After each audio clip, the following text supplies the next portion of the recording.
Nicolas Roth, vous êtes responsable des investissements alternatifs pour le groupe Rail. Vous avez récemment écrit un rapport sur l'impact des fake news sur les marchés. Alors j'aimerais avoir votre avis.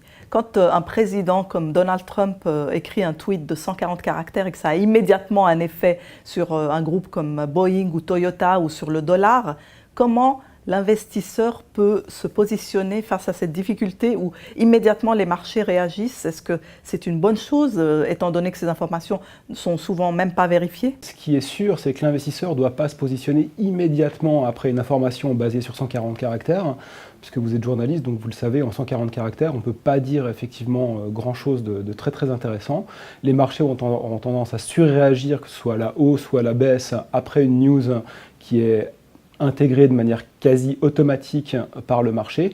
En revanche, le travail d'analyse doit se faire après pour être sûr que la news en question ou l'information en question qui a été fournie au format de 140 caractères sur un tweet par exemple, est-ce que cette information-là est valide? Est-ce que les sources qui ont été utilisées font du sens?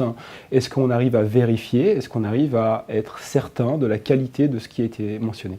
Alors, sans citer de nom, il y a des sites qui sont vraiment alarmistes, il y a des sites qui sont sensationnalistes, et par opposition, il y a aussi des sites qui sont insuffisamment critiques. Donc, l'investisseur, est-ce qu'il doit avoir un filtre finalement par rapport au biais trop optimiste ou trop pessimiste des différents sites et faire son propre jugement à lui? Vous parlez à un grand fan de certains sites alarmistes.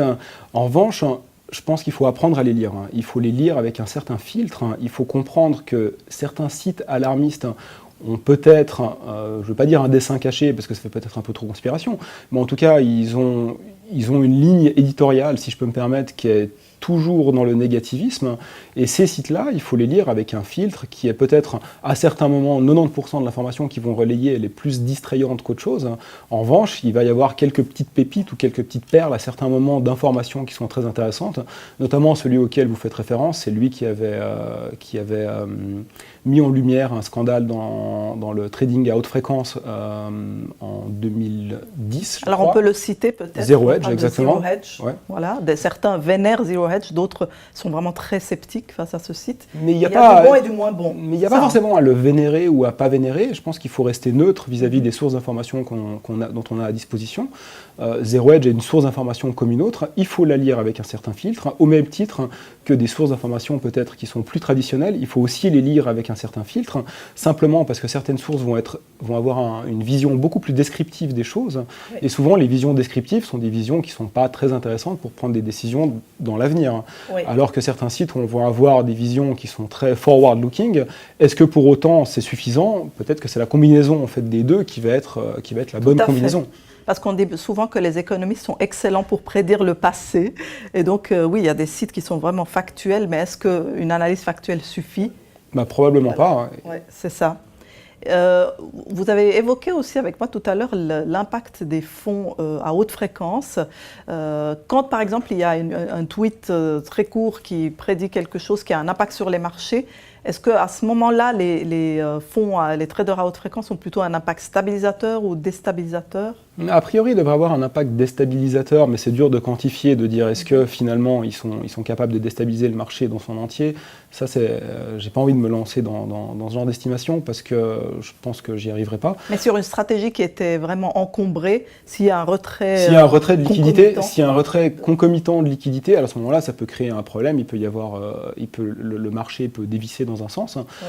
Mais ce qui est intéressant avec ce que vous mentionnez sur les fonds à haute fréquence, c'est plutôt les systèmes, en fait, les algorithmes qui sont capables de lire les news et de les interpréter. Donc en fait, il va y avoir des quants qui vont mettre en place des règles de trading basées sur un certain type de langage ou sur certains mots-clés qui vont apparaître en même temps qu'un autre mot-clé, ou au même titre qui vont essayer d'analyser certains paragraphes pour essayer de trouver le ton du paragraphe. Et effectivement, ce genre de systèmes n'ont pas forcément la capacité de comprendre la qualité de la source qu'ils vont utiliser pour prendre une décision. Effectivement, la multiplication de ce genre de système, ça peut créer des situations de crise à certains moments. j'ai pas l'impression qu'on en ait vu jusqu'à maintenant. En revanche, on entend de plus en plus parler de machine learning, de artificial intelligence, même si c'est des itérations à la marge en fait de ce qu'on connaît déjà, parce que c'est rien de très nouveau. La prolifération de systèmes comme ça peut avoir... une information qui est fake pour avoir un risque de réaction. En tout cas, le risque de surréaction a tendance à être plus grand aujourd'hui qu'il ne l'était il y a 10 ans. Voilà, parce qu'on a de l'intelligence artificielle, mais qui est encore balbutiante. Hein. Je pense que c'est un risque. D'accord.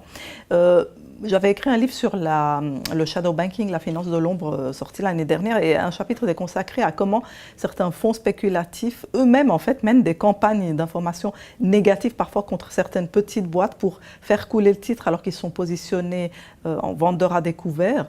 On peut mener des campagnes de dénigrement, on peut essayer de changer la perception des investisseurs. Finalement, ce genre de pratique existe surtout aux États-Unis. Est-ce que propager des fake news sur une petite boîte assez vulnérable n'a pas finalement été une pratique assez ancienne et toujours d'actualité, même si c'est marginal? Non, votre point est tout à fait correct. En fait, la pratique existe déjà. C'est juste la technologie utilisée pour la propagation de la technique qui est différente.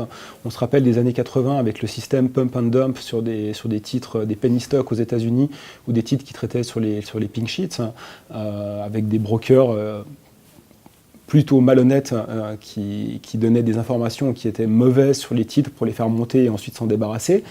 Aujourd'hui, effectivement, le cas que vous mentionnez de fonds spéculatifs qui auraient tendance à mener des campagnes négatives après s'être positionnés vendeurs à découvert sur certains titres, effectivement, ça existe. Certains ont eu des mini-problèmes avec la justice.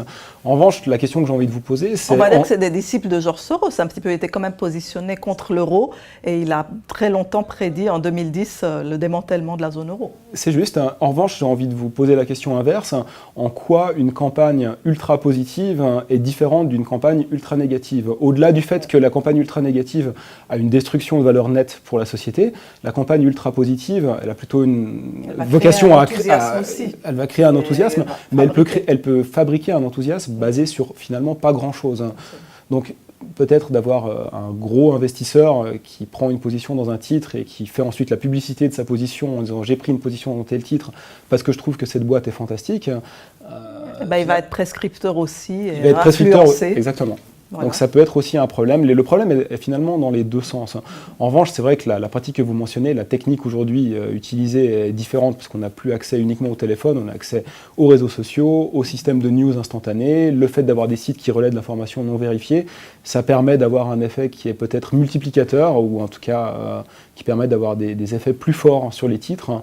Et effectivement, pour un investisseur, de se retrouver dans un titre, une position longue dans un titre sur lequel il y a un fonds spéculatif qui a pris une position en vendeur à découvert très forte, ça peut avoir un effet très négatif.